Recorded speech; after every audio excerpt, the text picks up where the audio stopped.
I love it. I love it. I love it. Look at this. This is the greatest thing I've ever seen. Hey, I'm not surprised. Hey, what's good, my bros? What's good? This is going to be a full card breakdown for Derrick Lewis taking on Serghei Spivac. As always, guys, before we get into breaking down fights and making predictions, I'm going to show you my last bets on the last card. Now, guys, on the first card of the year, I did break even, which isn't good, isn't bad. It's a fair trade. Now, this wasn't the case on the last card. I went 75% on my bets, which is good. That's what I want. I also had 2 in-play bets against fighters I believe have cardio issues in Terence McKinney and Wally Alves, and both of those bets did pay off. Now, guys, there is like 20 MoneyCity comments, so I'm not going to read all of these comments. So we're going to spark up and I'm going to post all of the comments on screen, and we're going to, start the El Chapo music, obviously, to honor all of the MoneyCity champions.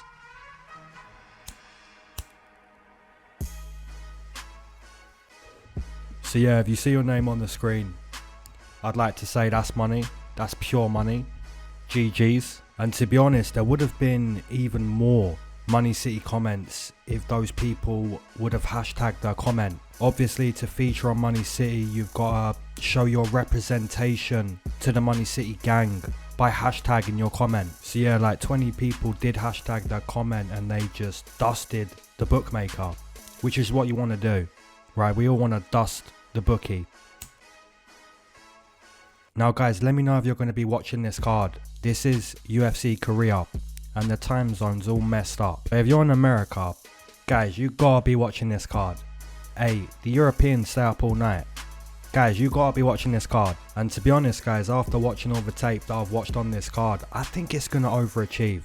I think there's gonna be bangers on this card. Alright, let's get into breaking down this card. Let's go. Alright, guys, first matchup on this card, we've got Tatsuro Taira taking on Jesus Aguilar. And the newcomer Jesus Aguilar is a grappler, and I believe he has one of the shortest reaches in the UFC. So if you're somebody that's made the common joke that some people seem to make, I have made it too, where you're looking at a fighter and you're thinking, this guy's kind of got T-Rex arms. If you're somebody that's made that joke, more than likely you're going to make that joke when you see Jesus Aguilar. Now, Jesus is a grappler, but Tatsuro Taira has really, really slick jiu-jitsu. This guy's jiu-jitsu, it appears to be very good. But I don't exactly want to describe Tatsuro Taira purely as a BJJ player, because when you look at his striking ability, it's good. I really like the way Tatsuro Taira mixes up all of his kicks. It's difficult to get a read on what's coming next, and that kind of makes him dangerous from a striking perspective. Now, if you attempt to take Tatsuro Taira to the mat, he's going to show you that he can grapple. So that's why I don't want to just describe him purely as a BJJ player. I think this guy's a good striker too. But yeah, it's kind of unfortunate that Jesus Aguilar has to fight against Tatsuro in his UFC debut. It kind of seems like a sacrifice. And I'm sure a lot of people are going to side with the huge favourite Tatsuro Taira to win this fight. I think he probably gets a stoppage at some point. Whether that's on the mat or even on the feet. The striking's good. He's got a height and reach advantage. He mixes up the kicks. And like I said, the grappling is very good. So I think at some point, Tatsuro probably finds a stoppage in this matchup. And yeah, that's going to be the obvious first prediction on this fight card. Alright, moving into a matchup between JungYeong Park taking on Denis Tiuliulin. Now, this is quite an interesting matchup because Denis Tiuliulin has trained with Sean Strickland for quite a few years. And you kind of see that in his style. You look at the tape of Denis Tiuliulin, you can see Sean Strickland in his style. Wants to keep the fight in close proximity, wants to be in the pocket, wants it to be a dirty boxing matchup. You could say by trade that Denis Tiuliulin is a brawler. The main difference between Denis and Sean would be when Sean's in the pocket, he's happy to hit you with like 60% shots, and those shots are going to be like 1-2s and jabs. But Denis Tiuliulin, it's not about being calm in the pocket. But with Denis Tiuliulin, this guy's looking to just take your head off. in close range, specifically with the right hand. Now on the flip side, JungYeong Park, I would say there's more of a composure to his game. You know, he's not just looking to brawl with the opponent. The boxing is very good. You know, the counter strikes are good. But then you look at the grappling ability of JungYeong Park. You know, he likes to really set up the takedowns with the boxing. You know, good boxing into good wrestling. And you see that against Stephon and Chukwi. You see that against John Phillips. You know, just completely dusted John Phillips on the mat. And you even see that in his most recent fight against Joseph Holmes, which was like 2 months ago. You know, a good grappling performance, good jiu-jitsu, good wrestling, good boxing. So yeah, guys, I do believe there's a skill difference in this matchup. JungYeong Park being the more skillful.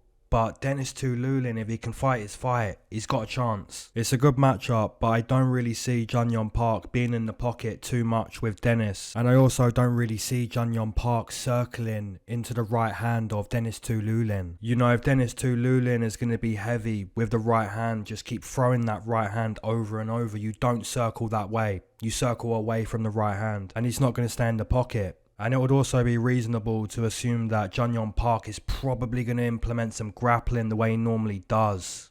So yeah, I'm going to side with JungYeong Park. And I'm actually going to predict a stoppage on the mat. A rear naked choke stoppage. And if that doesn't happen, more than likely a nice decision win for JungYeong Park. Alright guys, moving into the next matchup, we've got JeongYeong Kim taking on Mandy Bohm. I do believe that JeongYeong Kim is better than what her UFC record is suggesting. You know, the record's like 3 wins, 6 losses, which in all honesty is pure garbage, but she's better. I think one of the main reasons why JeongYeong Kim doesn't have a good UFC record, this is mixed martial arts. And when you look at the skill set of JeongYeong Kim, you just see a boxer. Now obviously if you're just implementing one fighting art in mixed martial arts, at times you're going to find it difficult, especially when you're competing against opponents that have a good mixture of fighting arts within their skill set. And that's kind of been the case for JeongYeong Kim.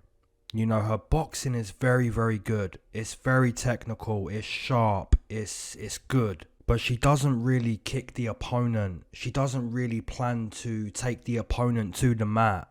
She doesn't plan to grapple the opponent against the fence. Her game plan seems to be the same game plan it was when she first entered the UFC, which is just box the opponent, prove to be the better boxer. And I was actually at one of JeongYeong Kim's fights against Justine Kish when she first got into the UFC.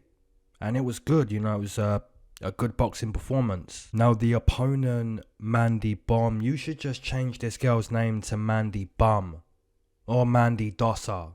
Like, she's not that good. And maybe I'm being a little bit harsh on Mandy Bohm, but what I've seen from Mandy is not a UFC caliber fighter, in all honesty. You know, looking at her last matchup against Victoria Leonardo, she just kind of got very tired grappling against the fence. She was out-muscled. And I look at her striking ability, it's not UFC caliber. You know what I'm saying? I just think JeongYeong Kim, despite her bad UFC record, she should have good success against Mandy Bohm in this matchup. You know, just a boxing skill set should be enough. Now, the only way I could really see Mandy Bohm winning this matchup is just like outpointing JeongYeong Kim, just proving to be a better striker. And maybe she tries to use some kicks with her combinations to show the judges like she's offering more in the matchup, more within the round. But I do believe the striking, the boxing, specifically the boxing of JeongYeong Kim is going to be the story. You know, she's going to land that jab. There's going to be times where the right hand is landing so clean. You know what I'm saying? I wouldn't be shocked if she TKO'd Mandy Bohm. So yeah, despite the horrible UFC record of JeongYeong Kim, I think she should dominate this matchup. Whether it's a TKO stoppage or a decision, that's got to be my pick. Now guys, moving into a matchup between Hyunsung Park taking on Seungguk Choi. This is probably going to be my least confident prediction so far. I've looked at the tape of both of these guys and I just kind of think it's a difficult fight to predict. You know, looking at Hyunsung Park, the grappling's good, right? The jiu-jitsu looks to be pretty good. I wouldn't say it's like Charles Oliveira level. It's not like Damian Maya, but you can see the grappling is pretty good. The jiu-jitsu's good work. And that's kind of why I think if he can take the back of Sung Choi, or just kind of get him to the mat, you know, look to implement the jiu-jitsu, he's probably going to win the fight. You know, looking at one of his matchups on Road to the UFC, he did get dropped by a Muay Thai striker. And the moment he got dropped, that's when he realized, like, okay, the more you F around, the more I'm going to find out. I'm going to get to the grappling. I'm going to get the back, get this fight done. And that's exactly what he done. You know, he got to the grappling, got the jiu-jitsu going, gets the win. So yeah, guys, that fight really did show me that Park is mainly a grappler. He's obviously going to offer some strikes here and there, but the way to win the matchup is going to be to utilize your jiu-jitsu. Now, on the flip side, Sung Choi, this guy seems to be good. He seems powerful on the low kick. He seems compact. He seems like he can grapple. You know, nothing on tape really disappointed me. But yeah, I've got to make a prediction. I'm going to side with the jiu-jitsu of Hyunsung Park, but I'm not entirely sure that's going to be the case. We're going to find out. I'll take that pick. Alright guys, moving into the next matchup, we've got grappler versus grappler. Rinya Nakamura taking on Toshiomi Kazama. Rinya Nakamura is going to be the wrestler. Kazama is going to be the jiu-jitsu player. So both guys are grapplers, but there's a difference in grappling styles. Now guys, usually when we've got wrestler versus jiu-jitsu player, sometimes the fight's decided on the mat, sometimes not. And when the fight is decided on the mat, usually you're going to see, is the jiu-jitsu player going to cause more problems for the wrestler? Or is the wrestler going to be good enough in the grappling to kind of cancel out the jiu-jitsu attacks? You know, sometimes it's the jiu-jitsu player that gets the better of the wrestler, and sometimes vice versa. And other times when you've got grappler versus grappler, the fight's decided on the feet.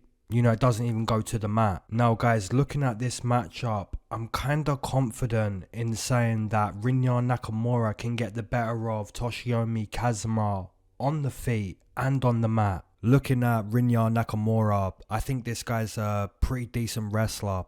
Very explosive on the feet. You know, even has a really nice knockout on the road to the UFC. Now guys, if this matchup goes late into round 2, it could get quite interesting, considering that Rinya Nakamura does seem to get most of his fights stopped in the first round. Looking at the skill sets of Rinya and Kazama, I don't see Kazama being able to get Rinya to the mat. I think if Kazama's going to submit Rinya, it's going to be Rinya takes down Kazama, and that's where he's going to work his jiu-jitsu. You know guys, don't forget that jiu-jitsu is a self-defense art. You know, it doesn't really show you how to get someone to the mat.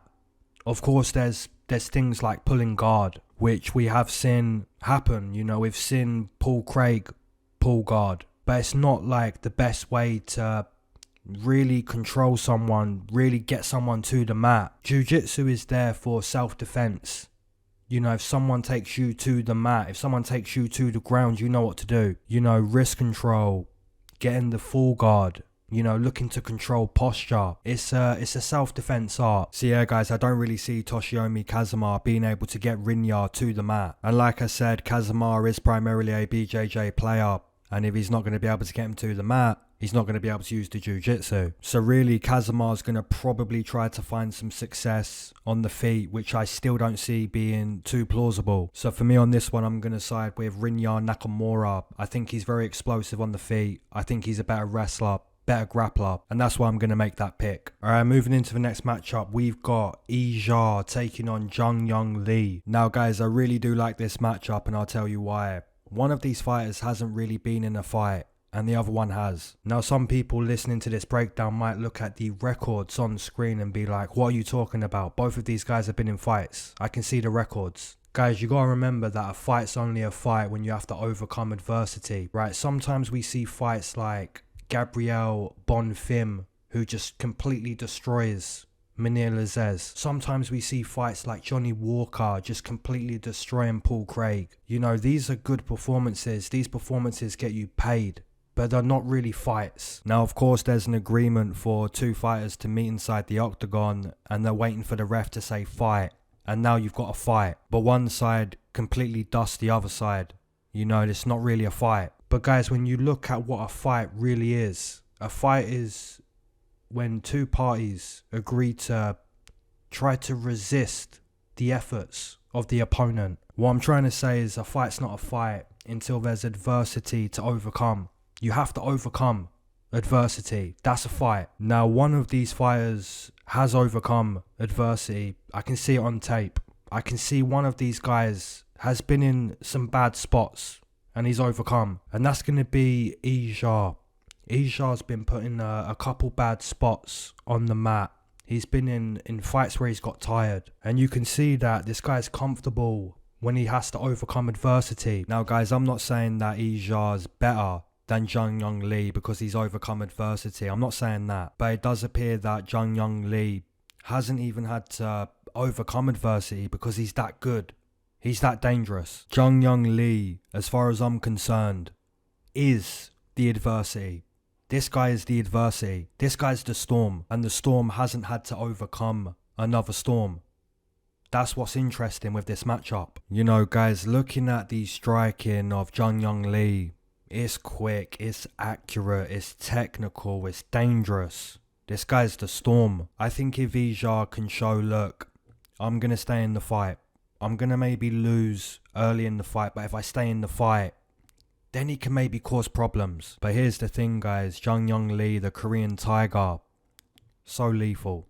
So lethal. I cannot pick against him in this matchup. So yeah, I am looking forward to this matchup. If Yi Zha can resist and bring him into a fight, it's going to get interesting, but I've got to side with the Korean Tiger. Alright guys, moving into a matchup that's fairly difficult to predict in Anshul Jubli taking on Jeka Saragih. Now, I've watched a lot of tape on both of these guys and I'm going to try to give you the right prediction, but yeah, this one's difficult. Now, I'll give you guys the reasons why I think Saragih is a good prediction. I'll give you the reasons why I think Jubli is a good prediction. Then I'm going to attempt to predict how this matchup plays out and give you my prediction, but like I said, there's a good chance that prediction's wrong, there's a good chance it's right. It's a good matchup. Now guys, we're going to start with Anshul Jubli. Now, looking at the style of Jubli, you can already see the boxing seems to be pretty sharp. You know, initially when I looked at the tape of Jubli, I was thinking there's not really much to be impressed with. And as I was thinking that, the shots started to land. And as his strikes, his boxing starts to connect, I'm thinking, okay, there's sharpness. I can see now that there's sharpness to the boxing. So yeah, the boxing of Jubli, it does seem to be pretty good. But then you kind of see the hands drop in the middle of round 2. You can see a bit of fatigue setting in and the hands drop. Now guys, obviously when you're in combat and you get tired, your hands start to drop. You know, physical fatigue is setting in, my hands start to drop. But then again, you do also have mental fatigue, and mental fatigue is not the same as physical fatigue. Mental fatigue is your brain is tired and you're going to make more mistakes, such as the hands dropping. Now guys, obviously if you're in combat and your hands drop and there's a big strike that lands on your chin, there's a chance you're going to lose that fight. And that's really something that kind of concerns me with picking Anshul Jubli. Now on the flip side guys, Jeka Saragih, I think this guy is pretty good. If you're somebody listening to this breakdown and you train in Muay Thai, you may have looked at some tape of Saragih and seen the Muay Thai kicks and been quite impressed. I think Saragih's kicking ability is very good. It's sharp, powerful, quick. So yeah, there's no doubt that the better kicker in this matchup is going to be Jeka Saragih. Now guys, I don't think he's a better boxer than Anshul Jubli, but the guy's certainly powerful. Saragih's a very good kicker and he's very explosive, and that's why I say if Jubilee's hands drop, there's a chance he's going to get starched. Guys, this one's just very difficult to predict. I kind of want to side with the boxing of Anshul Jubli, but I can see the weaknesses, and that kind of makes me want to side with the kicker, Saragih, but I think he might be outboxed. I'm going to side with Anshul Jubli. But yeah, this is like one of the fights on this card that you really shouldn't miss. This is going to be a banger.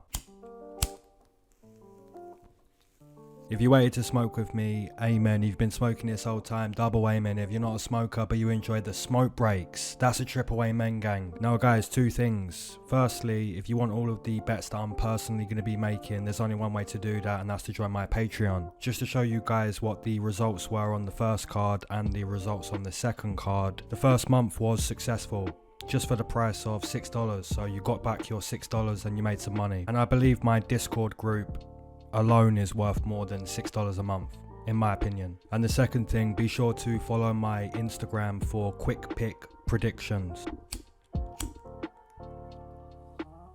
Guys, how excited are you for the next card? I'm so excited for that card. Islam Makhachev and Alexander Volkanovski, my goodness. And guys, big news for my boy Arnold Allen. He's getting the matchup against Max Holloway.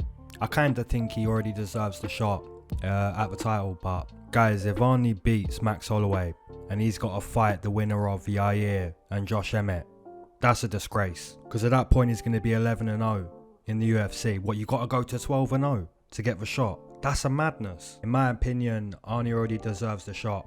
But if he beats Max Holloway, you give him the shot. Alright, UFC Korea, let's jump into the main card. Alright, moving into a matchup between Yusaka Kenosha taking on Adam Fugitt. Now my prediction on this matchup is quite a confident prediction, and I'm sure a lot of us are going to make the same prediction on this matchup for obvious reasons. Yusaka Kenosha appears to be very good, or at least better than Adam Fugitt.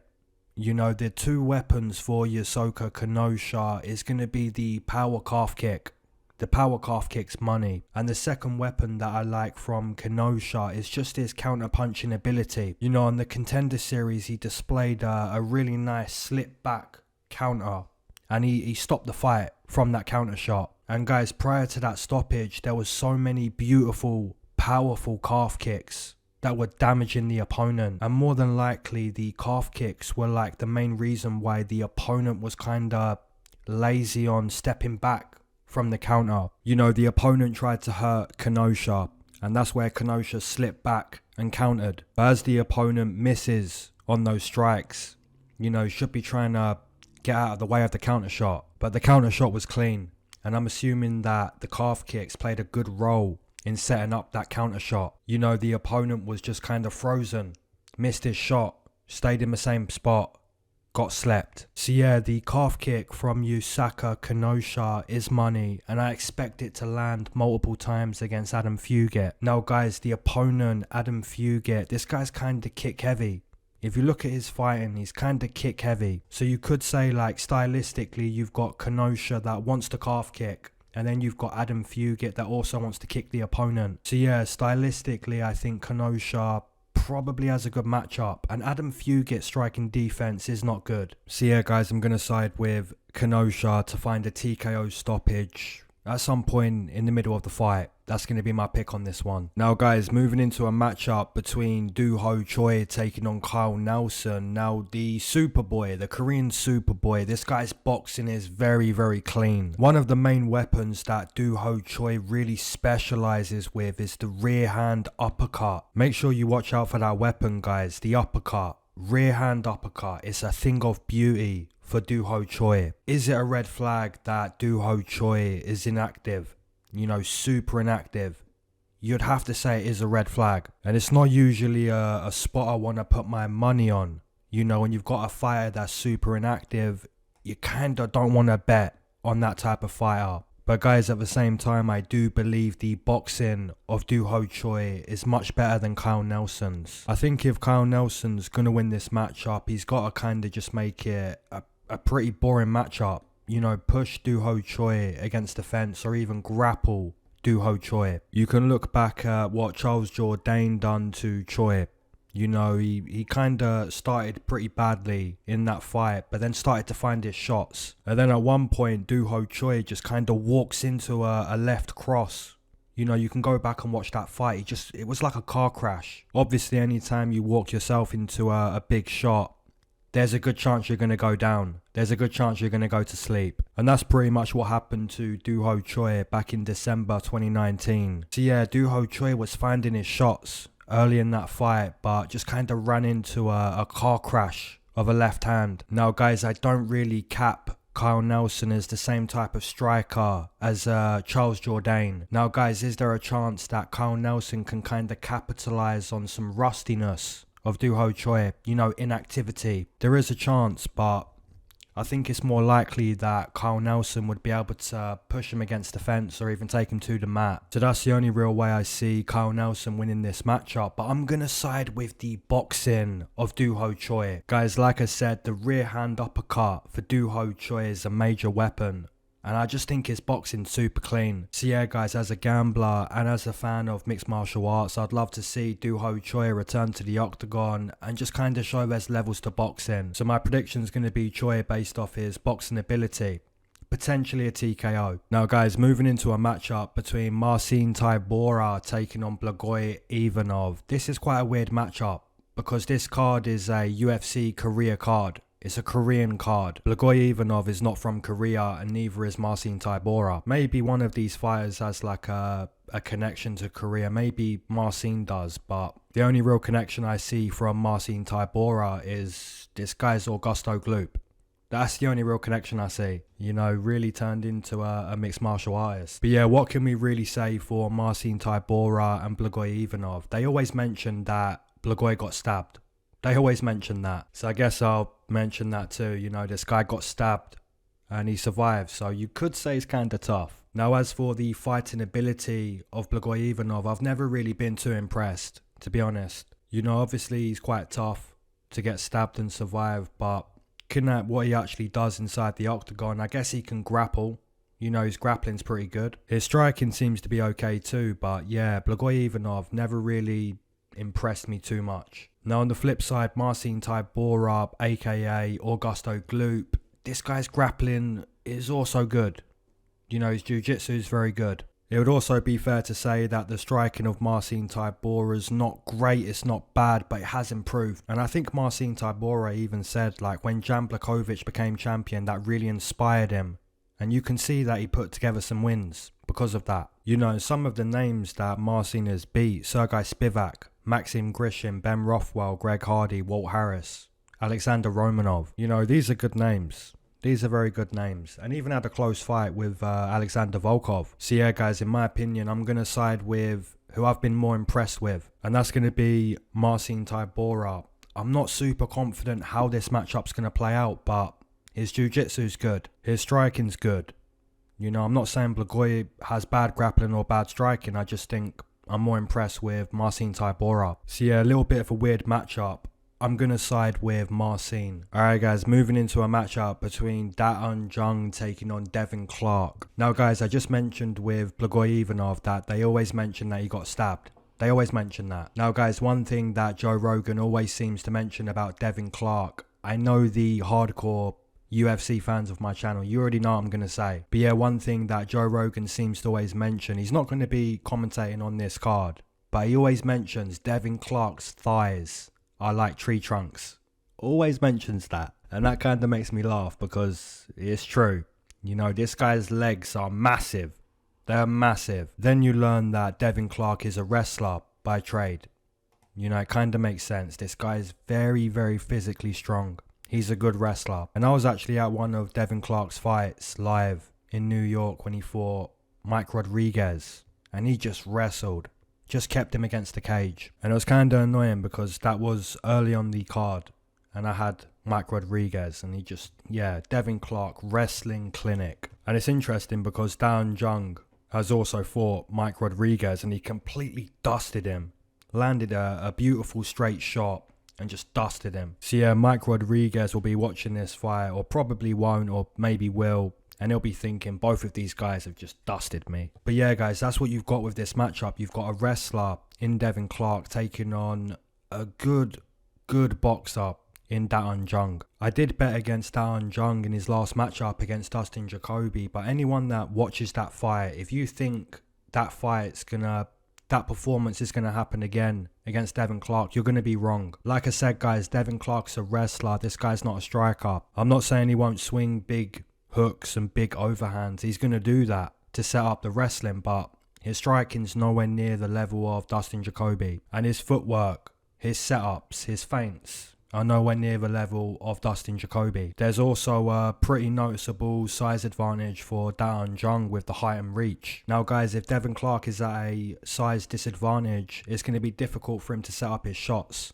You know, he wants to use his wrestling, but he kind of sets up his wrestling using his strikes. And if he's going to find a difficult time landing his shots, that means he might kind of telegraph the wrestling. Now, I'm not entirely sure if JungYeong can make him pay for telegraph shots. I'm not entirely sure. But it is going to be more difficult to get your wrestling going if you're telegraphing the entry. So for me, I'm going to side with the better striker, the guy that's got the height and reach advantage, and that's going to be JungYeong. I think this is potentially a nice bounce back spot for Jung. You know, if he can just kind of negate the wrestling of Devin, should be able to piece him up on the feet. Now guys, betting against Devin Clark is kind of dangerous. Like I said, I bet Mike Rodriguez, and he just grappled him, just wrestled him. But then again, I've bet like Rakic, I've bet Smith, I've bet Kutalaba against Devin Clark, even Azamat Murzakanov. It's really as simple as this. If you don't let Devin Clark get his wrestling going, you can find success. So that's like the main thing for Jung. Don't let Devin Clark establish the wrestling. Don't let him get into that rhythm of wrestling. So yeah, I'm going to side with JungYeong in this co-main event. Moving into the main event, we've got Derrick Lewis taking on Serghei Spivac. Now I've already broke down this matchup, already made a prediction, but we're going to break down the fight again, make the same prediction. Now I'm sure most of you guys are aware of what Derrick Lewis does. We know what this guy does. You know, Derrick Lewis is a one-hitter quitter. If he can smack you with a right hand or even a left hand, you're going to go to sleep 9 times out of 10. And that's because the power of Derrick Lewis is just, it's unbelievable, right? It's nasty stopping power. I mean, even look at Francis Ngannou, scared to engage with Derrick Lewis. You know, how many times is Francis going to be scared to engage in a striking matchup? I know some people might speak about Francis at the time had just lost and his mindset wasn't great, which is true. But at the same time, you've got the Black Beast on the other side of the octagon, and you're thinking, do I want to throw my shots? I want to be the guy that counters. And Derrick Lewis also wants to be the guy that counters. You know, you throw your shots, you're going to make a mistake, I'm going to counter, you're going to go to sleep. Now, if you're somebody that wants to bet on Derrick Lewis this weekend, don't worry about money line, don't worry about submission, don't worry about decision. The way to bet Derrick Lewis is always going to be the TKO prop. If you're betting on the money line, I understand you're trying to cover every potential angle of Derrick winning, but there's no submission. There's no decision. You know, Derrick Lewis is going to start you. He's going to knock you out. So just take the TKO prop. Now guys, would it be fair to say that Derrick Lewis is always live for a knockout at any given moment? Would it be fair to say that? I think it would. However, it would also be fair to say that his chances of a knockout is much more plausible early in the fight because his cardio's not super good. And as the fight ticks on, you know, the dynamite's always there. But like Joe Rogan likes to describe, there's a limited supply of dynamite. You know, after the first flurry of punches that Derrick is going to attempt to starch Spivac with, the second flurry is not as dangerous. Now guys, I'm not saying that the second flurry can't work. I'm just saying it's not as dangerous. You know, there's a chance that he can knock you out in round 2. There's a chance. But the likelihood, in my opinion, based on what I've seen, is less. Now guys, on the flip side, Serghei Spivac is more well-rounded. He's more of a grappler. You know, he's more composed with his strikes. And some people might make the case, which is a true case, that Derrick Lewis doesn't typically lose to grapplers. Doesn't typically lose to wrestlers, which is absolutely true. You know, thinking back to the last time Derrick Lewis did lose to a grappler, I think it would be DC. And DC is obviously one of the best grapplers mixed martial arts has ever seen. However, guys, when you look at the grappling work of Spivac, you know, the inside trips, the way he can get you to the mat, I like it. I think his grappling's good. I think the ground and pound is pretty good too. And I think if he survives round 1, yes, there's a chance that Derrick Lewis can knock you out at any given moment, but the likelihood, like I said, is less. And if Spivac can like push him against the fence, start to wear on him, bring him to the mat at some point, you know, I can kind of see Derrick Lewis quitting under the ground and pound of Serghei Spivac. So yeah, I'm going to stick with my original prediction, and that's going to be Polar Bear Serghei Spivac to win this main event. Alright guys, as always, keep your eyes to the sky, never glued to your shoes. That's Mac Miller. Alright, peace.